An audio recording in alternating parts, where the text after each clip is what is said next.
بسم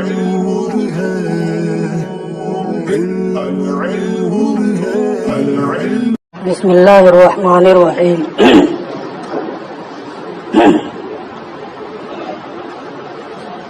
والظاہر انہ لا مخالفت لأن مراد الاشعری المساوات من جمیع الوجوہ فیما به المماثلہ۔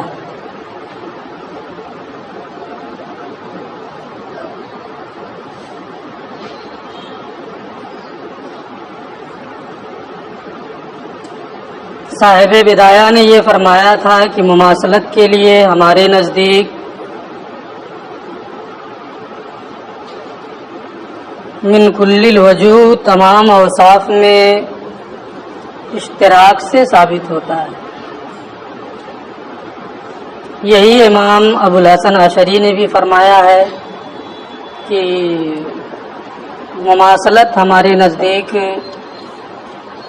جمیع اوصاف میں من کل الوجوہ اشتراک سے ثابت ہوگی۔ امام ابو معین نے یہ فرمایا کہ یہ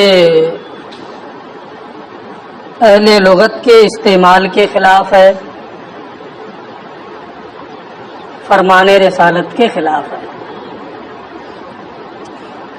اس لیے مماثلت کے لیے من کل الوجوہ جمیع اوصاف میں اشتراک ضروری نہیں ہے۔ بعض چیزوں میں بھی اشتراک ہے تو مماثلت پالی جائے گی۔ یہ کہتے ہیں علامہ یہاں سے کہ ان دونوں کے قول میں بظاہر کوئی اختلاف نہیں ہے، ان دونوں کے قول میں حقیقت میں کوئی اختلاف نہیں ہے۔ امام ابو الحسن اشعری رحمۃ اللہ تعالی علیہ نے جو یہ فرمایا تھا کہ مماثلت کے لیے ضروری ہے کہ من کل الوجوہ جمیع اوصاف میں اشتراک ہو، وہاں تک امام ابو المعین کی نظر نہیں پہنچی، انہوں نے دوسری حیثیت سے دیکھا، اس لیے وہ حکم لگایا۔ کیسے؟ اس کو یہ بتا رہے ہیں، لأن مراد الاشعری، اس لیے کہ امام ابو الحسن اشعری کی مراد المساوات من جمیع الوجوہ، من کل الوجوہ مساوی ہونا ہے، فیما بہ المماثلہ، اس میں جس میں مماثلت ہے، تو جس چیز میں مماثلت آپ ثابت کر رہے ہیں اس کے جمیع اوصاف میں من کل الوجوہ اشتراک ہونا چاہیے۔ یہ نہیں ہے کہ اس کی کئی صورتیں ہو سکتی ہیں، کئی جہتیں ہو سکتی ہیں جس میں ہمیں مماثلت ثابت نہیں کرنا ہے، اس میں بھی مساوات ضروری ہو، وہ یہ نہیں کہنا چاہتے۔ تو جو صورتیں آپ نے الہنتا بالہنتا میں پیش کی ہے، قیل میں مساوات یہ حدیث میں مراد ہے، تو جس چیز میں مماثلت یعنی قیل میں مثلاً ہے تو قیل کے جمیع اوصاف میں من کل الوجوہ مساوات ہونی چاہیے۔ اس لیے کہ امام اشعری کی مراد جمیع وجوہ سے جمیع وجوہ من کل الوجوہ مساوات سے ان چیزوں میں مساوات ہے جن میں مماثلت ہے، جس میں مماثلت پائی جا رہی ہے۔ کل قیل مثلا، مثال کے طور پہ قیل میں مماثلت ہے تو اب قیل کے جمیع اوصاف میں مساوات ہونا چاہیے، جب اس میں جب اس کے جمیع اوصاف میں مساوات کا معنی مراد لیں گے تو ابو المعین صاحب بدایہ اور امام ابو الحسن کے قول میں کوئی تعارض نہیں رہ جائے گا۔ وعلی ھذا،